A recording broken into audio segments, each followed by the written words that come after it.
Hey, it's Jose. Thanks for joining me on my journey to I Am. For those of you who are coming back, welcome back. And for those of you who are new, my mom became a Jehovah's Witness when I was 5, and we were converted from Roman Catholic to Jehovah's Witness. So I was raised in that religion, and when I grew up, I had a work accident that developed into PTSD, and turned out the PTSD was from my childhood. So I've been busy doing some stuff. I'm going to share with you a little bit of the stuff that I've been doing. I've been making a coat rack out of old pieces of flooring that I had out of oak. So let me just flip over and I will show you. All right, so this is like the old flooring. Like I used this old flooring from that I had, and there is my little project. I'll show a picture. Maybe I'll insert a picture of the finished product. I spend a lot of time in my garage. This is my garage. Quite a few of my videos are actually done out here.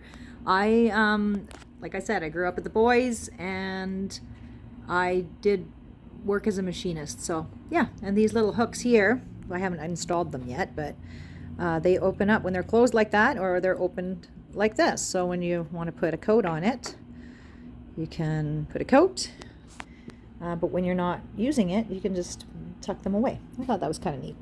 All right, so I made a video last week, and I have been really apprehensive about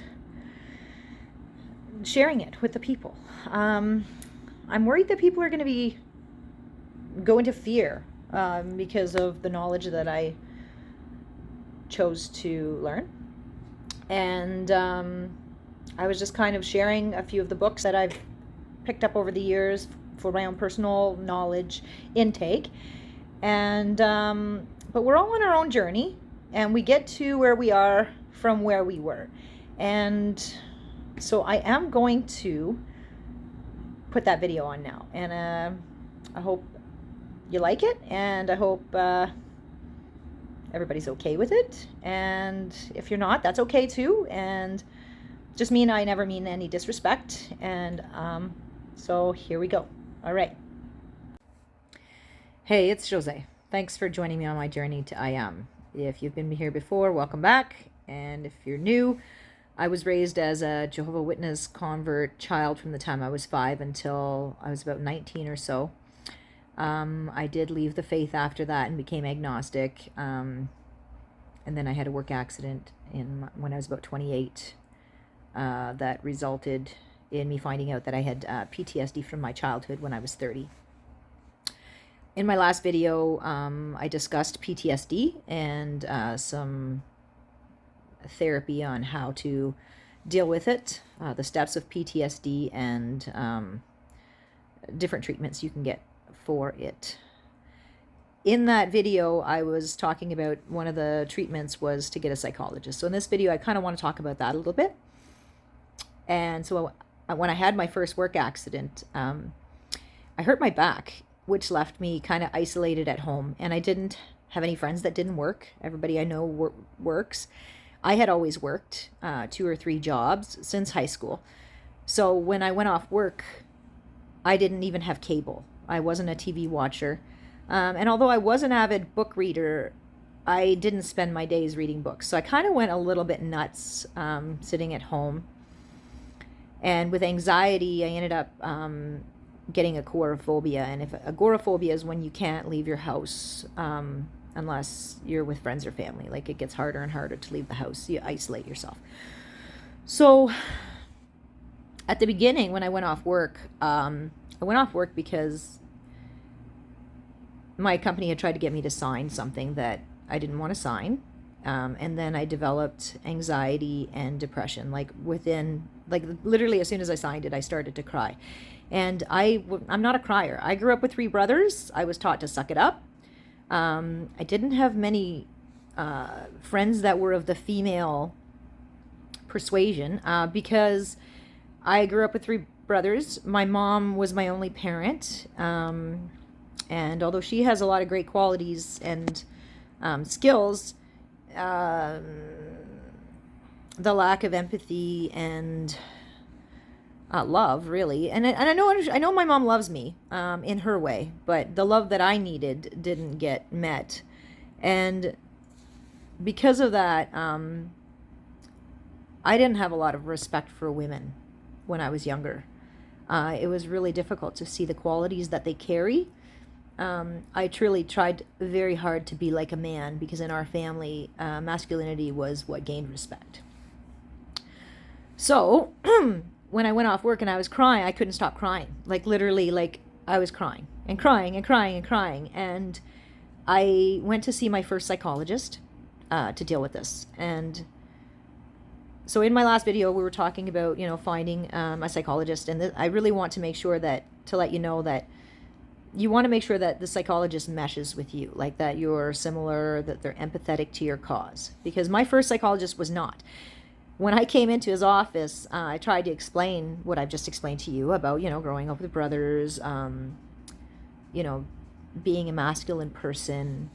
And at one point, he says to me, "Look, you're acting more like a woman already," referring to my crying. And I snapped. I was like, "Are you trying to tell me right now that men don't cry?"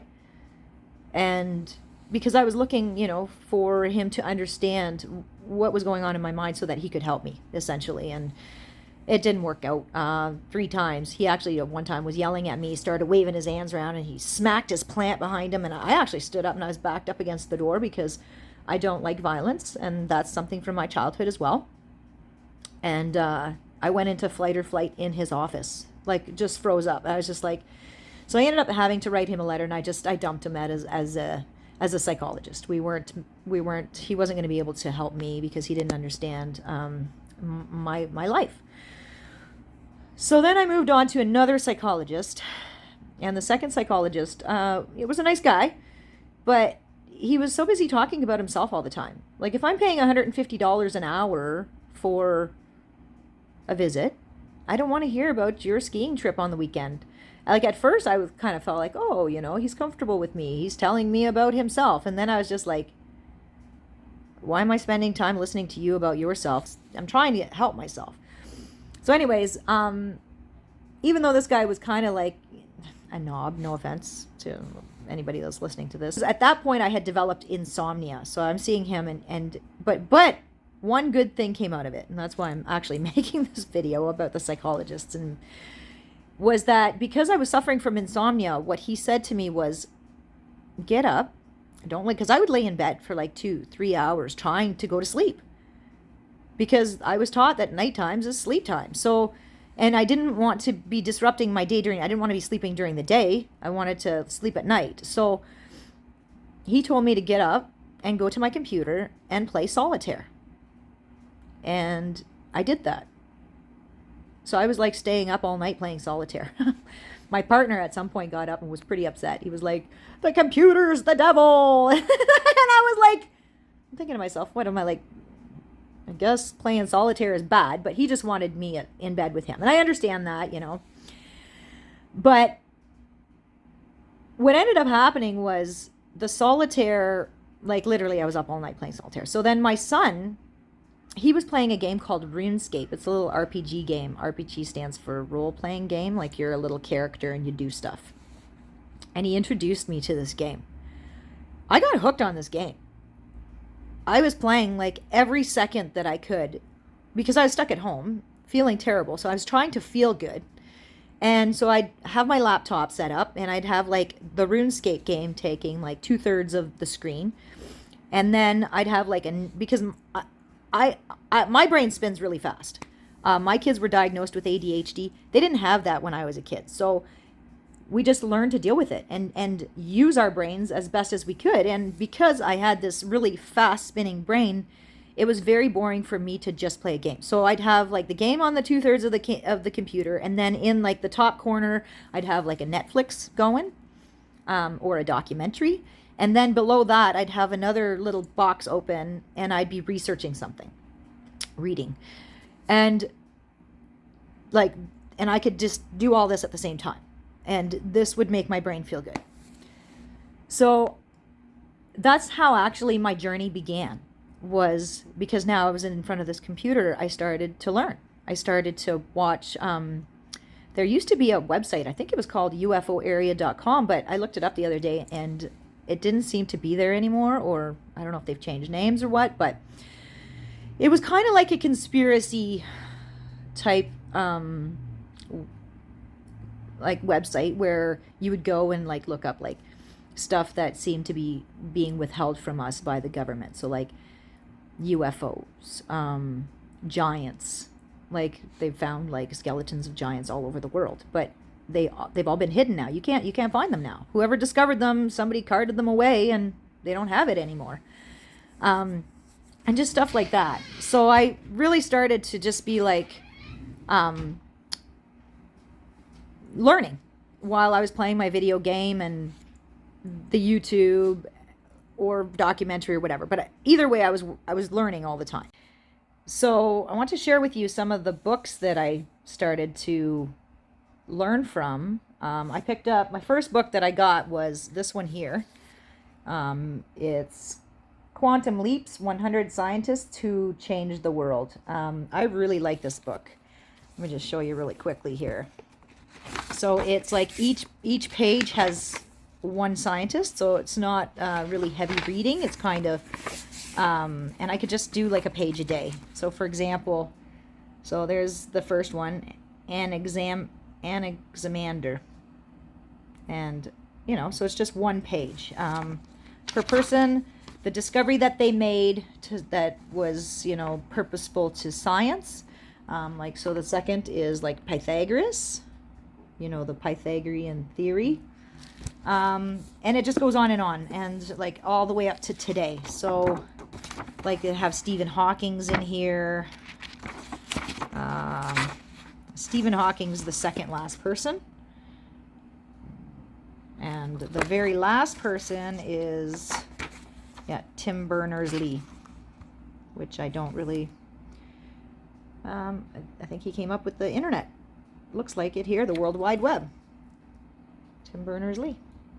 So I just love that. That was a great book. It took me some time to get through it because I was only doing a page. But I'm the kind of person, I can't do one book at a time. I have to be like, my brain has to be feeling good with what I'm doing. So when I find something that makes me feel good, I just want to do that. And then when that gets boring, I'll just set it aside and I come back to it. I just need to find something that stimulates my brain a little bit more. This was the second book that I got. It's the Element Encyclopedia of Secret Signs and Symbols. And I just read some every day. And I literally read this book from front to back. So it's the ultimate A to Z guide. It just helps me to see, you know, like, well, let me just open it up and have a look at what they've got here. So it would tell me about stuff, right? So it would tell, like, for example, here, there's a prayer stick, and it, you know, explains that. Prayer string, so like, you know, like the Roman Catholic rosary, it explains how that works. The prayer wheel, that I think is used maybe by monks over in Buddhist monks maybe. I don't remember. Yep, the Tibetan Buddhism. Yep. So just to explain to me about things of the world, because I was ignorant. Having grown up as a Jehovah's Witness, I was told that everything was spiritism and that we weren't allowed to do it because it was bad. Well, no offense. Praying is spiritism. You are praying to a spirit to grant you whatever it is that you're asking for, even goodwill, even whatever it is, you're praying to a spirit. So if you're praying to Jehovah, you're practicing spiritism or God or whatever. So being ignorant, I just wanted to know about the world. I wanted to know about symbols. I wanted to know what I see when I'm looking out there. And there was so much information that I picked up in this that really has helped me just to be a better understanding of the world around me, whether it's my belief system or not. I want to know what other people's belief systems are, and this was how I did it. It really opened up my eyes to a lot of stuff. One of the next books that I got was the Dead Sea Scrolls. I really enjoyed this one because there is so many scrolls that weren't included in the Bible that were destroyed because it wasn't going on with the storyline that they were trying to do at the time. Because essentially history is just his story, right? It's a story that people agree on, the winners usually. So this kind of like told me about all the other scrolls that were found that are just as old, and that they tried to get rid of and hide. But if there really is a God and he really wants his message to come through, he'll make it happen, right? So then I got really interested. I ran across about Charles Russell and the origins of the Jehovah's Witnesses, and how there was his tombstone had the Freemason symbols on there. So I began to really research Freemasonry. One of the first books that I got, and I'm only showing you a couple here, but I have a lot of Freemasonry books, was Unlocking the Masonic Code, the Secrets of the Solomon Key. I read through this whole book, and it just, explains what they're doing. There could be some secret stuff. This is a secret society. They can't tell you all their knowledge, but I was sucking it up as much as I could. The next one I got was the Secrets of the Freemasons. And it just, just tells you about their symbology. And it was really helpful that I had actually read the encyclopedia of the symbols and signs, because they're all associated to the same thing. So essentially what I did was I opened my eyes. I have eyes to see now. And when I see it, I know it. I know about the information. So then I got the Divine Plan of the Ages. I actually bought the whole studies in the scriptures, all of them. And because I wanted to see it for myself. I'm the kind of person I see it online, but I have to see it for myself. I'm really agnostic in my belief system. I was agnostic from the time I was 19 until my 30s, when something happened that kickstarted my spirituality. But I'm still agnostic in my faith. I still have to have some proof. I'm not just going to believe something just because I heard it. Even if I heard it 10 times, I need some proof. So there's the Divine Plan of the Ages, where he was talking about the pyramid and what, So that really interested me, and I got into really, interested in the Freemasons. I actually got a couple copies of their encyclopedias, just to have the knowledge. And it's funny because there is so much of the terminology that is in Jehovah's Witnesses is in Freemasonry. They use so many of the same terms. So I just want to cut in here and just quickly state that with all my interest in secret societies, it was funny that I met my dad when I was 39. I hadn't known my dad before that, and turns out he was president of the Knights of Columbus in the town where he grew up, where he lives. And Knights of Columbus is another secret society. And it was funny because I told him about my interest after he told me he was president of the Knights of Columbus, and showed me, all the stuff that he had helped the town with. And he told me that he made the sign to me, whatever the secret sign is, and I didn't catch it. He said he'd made it to me twice, and that because I'm not a member and privy to the information, I didn't answer the call. So he gives the call and I didn't answer.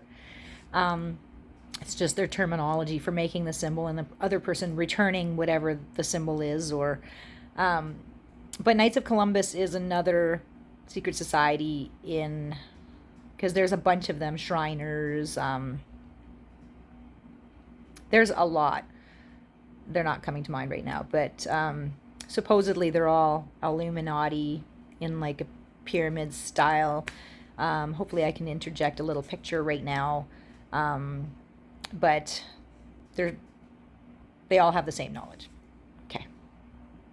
And then from there, things just progressed. I'm going to cut it off for now. I'm just going to say that's enough for today, just so you can have an understanding of where I'm going, because all of this is pretty much going to be knowledge based. I'm a big nerd.